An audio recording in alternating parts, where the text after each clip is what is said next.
Hello and welcome back to another edition of the First Alert Playbook. Not just me this time, Dugan Lloyd, joined by our main guy here at the First Alert desk, Charlie Ironmonger. Happy to be here. A weather guy, but a sports fan in your free time. Your Seahawks in the big game this year, playing the Patriots. A matchup we've seen before. Yes. Got a little bit of a video in case you forget about this last one, right? Are we really? Oh, How many times have you seen this in your nightmares? Yeah. Every time I have a nightmare. If you guys want to know what nightmares are made of in Charlie Ironmonger's mind, it is that right there. I'm not going to lie. I mean, this one kind of comes up for me as well. As much of a Seahawks fan as you are, growing up in the Northeast as a non-Patriots fan, you develop a bit of just a hateritis, I don't know what you want to call it, towards New England and the Patriots dynasties. So it's tough seeing them back in the big game, I know. Do we have any other highlights of like maybe the Seahawks' current season? They try to hey, they're the favorite this time. Are we just bringing up pain? How many more angles do we have of this? I cannot believe the call. You got Marshawn Lynch in the back. Yeah. Well, all right. We'll turn that off. We do have something to talk about. That's the game. Just brought me here just so I could relive that. Yeah, no, I did try to sneak that in there. The game within the game, though. Yeah. The Super Bowl party, the spread, that's why we're here. We've got a draft coming up. I've got a coin, 4 picks each, favorite Super Bowl foods. As the visitor in this setting, I'm going to let you call it in the air. All right. And we'll see where it goes. Going heads. Heads is the call? Heads is the call. Heads it is. Heads it is. You want first pick or you want to defer? No, we're going to defer. Defer, Obviously, okay. We'll take our pick in the second half. I've got the first pick then. It's a snake draft, too. We'll get 2 coming off the bat. Okay. There's no field position, so we don't have to pick that. I'm going to start giant Italian sandwich. The backstory here, the party I always go to growing up, not this year, but growing up, they would get this 5-foot-long Italian sandwich that would be stacked to here. A lot of people there, so it would go pretty fast. Yeah. But I guess it depends on the deli, but by far, I'd say Italian sandwich. Probably not a conventional one, but I'm going with my favorites. I'm not going to pander here. I'm going my favorites. Giant Italian sandwich. Maybe take the tomatoes off. Not a huge tomato guy, but yeah. That's my first pick. All right. You've got 2 coming back, and my I'll first. keep track of this. Okay, so I'm going to do both. Yeah, you write that down. I'm not going to steal the giant Italian sandwich. My pick would most likely be. We'll give it. I got to go with fresh-made, homemade guacamole. The Guacamole, fresh, okay. Homemade guacamole. You get chips. You get again maybe some quesadillas, some properly toasted quesadillas. Dip those in the fresh guacamole. It is absolutely perfection. And I can't give you the quesadillas too. You get the dip. So, okay, are you giving me quesadillas and guac, or are you giving me chips and guac? I would have maybe given you chips and guac. I can give you chips and guac. We'll do chips and guac then. That's right chips there. And guac. Okay. All right, put the chips in there. So next one is a well-toasted quesadilla. That's No, I'm kidding. the beauty of the snake draft. Next one up would probably be, I got one Christmas, I think it was 2 years ago, my wife got me a Snoop Dogg cookbook. Whoa. So all of Snoop Dogg's favorite dishes, and Snoop Dogg's mac and cheese is fantastic. Wow. And I will probably put down for chips and guacamole for 1, Snoop Dogg's macaroni and cheese for 2. What It is thick, it is cheesy, it is amazing. Yeah, the difference though between normal mac and cheese and Snoop Dogg mac and cheese, what is it? I haven't even heard of this before. The cheese sauce itself. Again, getting the butter and the flour mixed together properly, and then adding in the milk, the cream, heavy cream, a lot of cheese. But it all comes together with that sauce, and then you sprinkle cheese on top to give it that nice kind of cheesy crust, and it's perfection. I mean, the Dogfather knows what he's doing. The Dogfather, Yeah. D-O-double-G. Yes. I like what you're doing though. I think we both kind of came in. There's pizza. There's like, I don't want to say my next pick, but there's the easy ones. We both went with the real ones, like the favorites. Yeah, the ones you know are going to get eaten when you're at your Super Bowl party. I will pander a little bit with this next one, though, chicken wings. I'm going to say, I think all the sauces kind of count. The basic one. The basic sauces, buffalo, barbecue, whatever you want. Yeah. Do you have a favorite barbecue sauce? A specific barbecue sauce? Yeah. No, I'm more of a buffalo guy. I think on the buffalo side. Usually not too hot, though. I'm going to say I can do medium, but low-key prefer mild's good. Mild is good. More of mild compared to less of medium. Yes. I definitely have my point. So I'll go wings with my second overall pick. All right. And then I'm gonna go not off the beginning. This isn't a pre-game snack. This is at halftime kind of a, you go back to the kitchen while. I mean, Super Bowl halftime's what, 20, 25 minutes? Yeah. It lasts a while, so you have plenty of time to load up. Homemade chocolate chip cookies, fresh out of the oven at halftime. That's a niche one. I don't think a lot of people are doing that. I don't think a lot of people are. But it's also one that, again, this could open the door for maybe some new Super Bowl traditions for people. Yeah, but we're giving. I hope you guys are writing this down too. when you're making those, I don't make them. Exactly. That's the question: is who is putting those cookies in, and when are they putting them in, and are they pre-making the dough ahead of the game, or is this something that they're just in the kitchen working through like the second quarter trying to make this miracle happen? So yeah, no, it's a bit of a sacrifice. The host would always do it. We'd always be kind of the visitor. So you miss a lot of the second quarter, and if it takes a little bit long, into the third quarter. The dough, I have no idea. Usually I'm watching the game, and they just show up, and I'm like, oh, cool, the cookies are here. Yeah, time. But no. So I'm just gonna go with appearing chocolate chip cookies, homemade, fresh out of the oven. Gotcha. We'll figure out the do some research. later. Do some research on the actual cooking part. All right. So that brings me up. I got 2 left. So we've got guac and chips, mac and cheese. Snoop Dogg mac and cheese. Snoop Dogg mac and cheese. Yeah, this isn't your Kraft box mac and cheese. We're aiming much higher.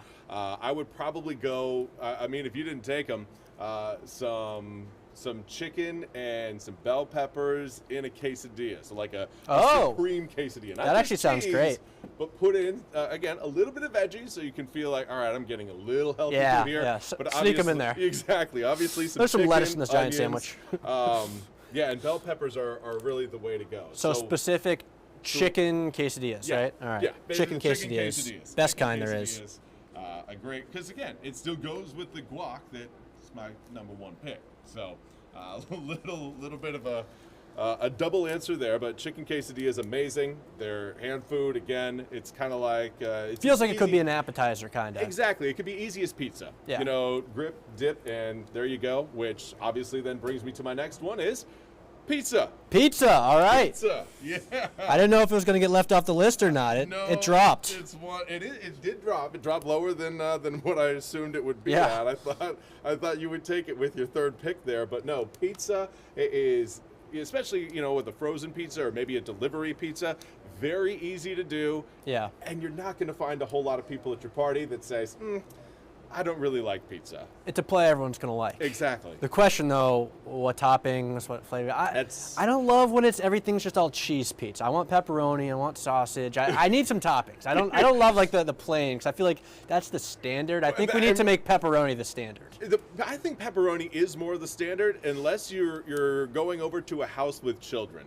If you've got young kids there, you can. Cheese pizza is a very safe bet to make. It's one that I know we're going to make at least, like, if we have pizzas in my house, which I'm sure we will, at least one of them is going to be cheese for the kids, because the other night we had pizzas for dinner, and my wife ordered, she loves olive and pepperoni pizza. That's her go-to.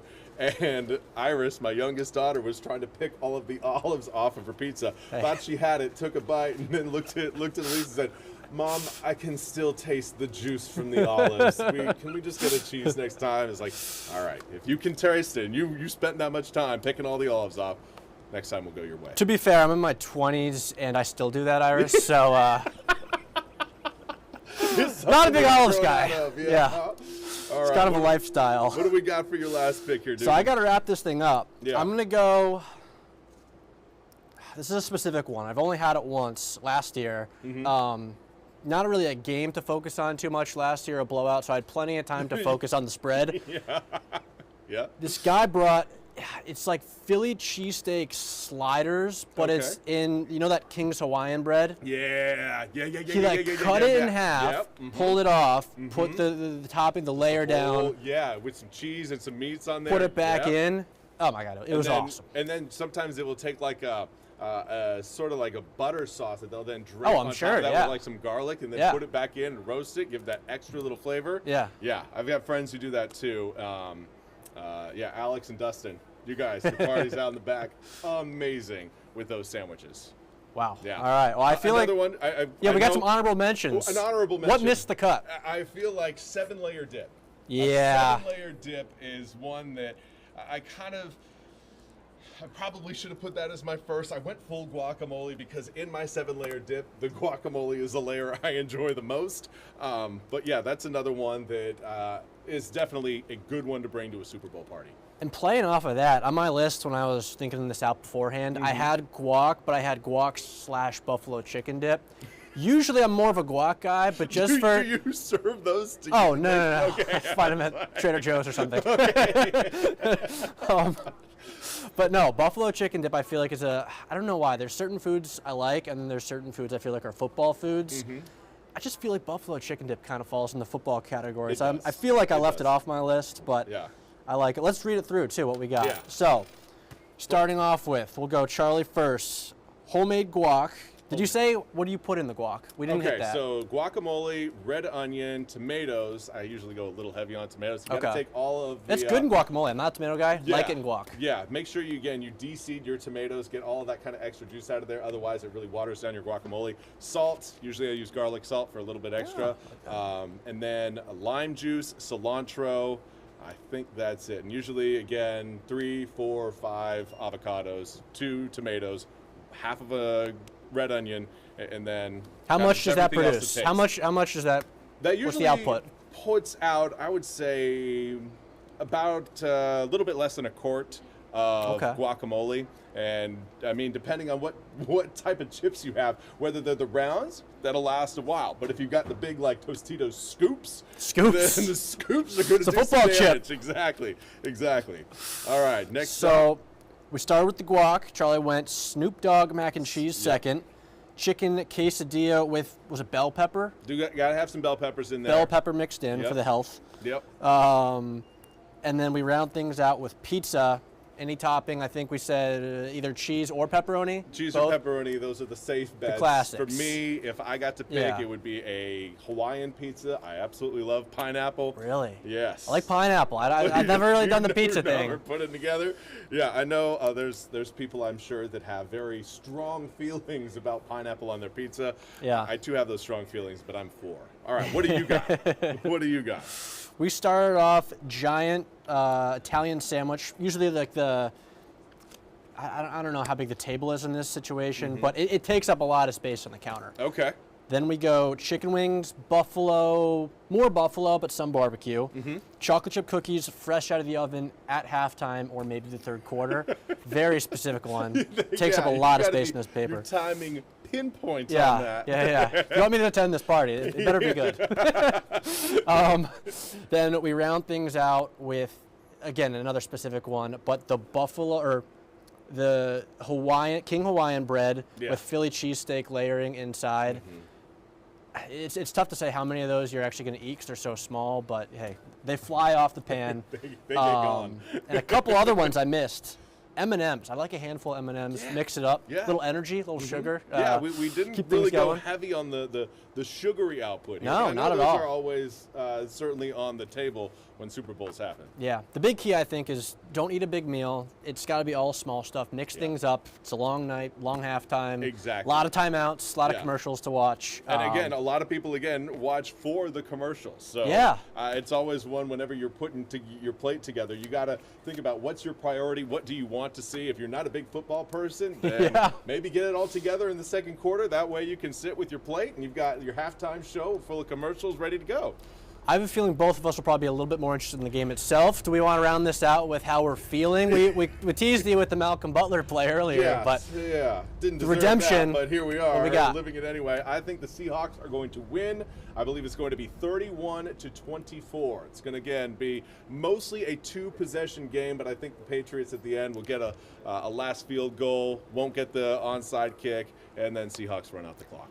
I think the interesting thing here is this is kind of the first game the Patriots haven't played in the conditions. They're a team that, coming from the Northeast, plays in a lot of conditions, and it hasn't looked pretty offensively, but I don't know. The defense, they haven't really allowed a lot of points. So I'm going to go a little bit lower scoring, even though I think it'll be pretty average game. I'm going to say Seahawks 24, Patriots 20. Okay. I believe that's the same win margin from the prior Super Bowl.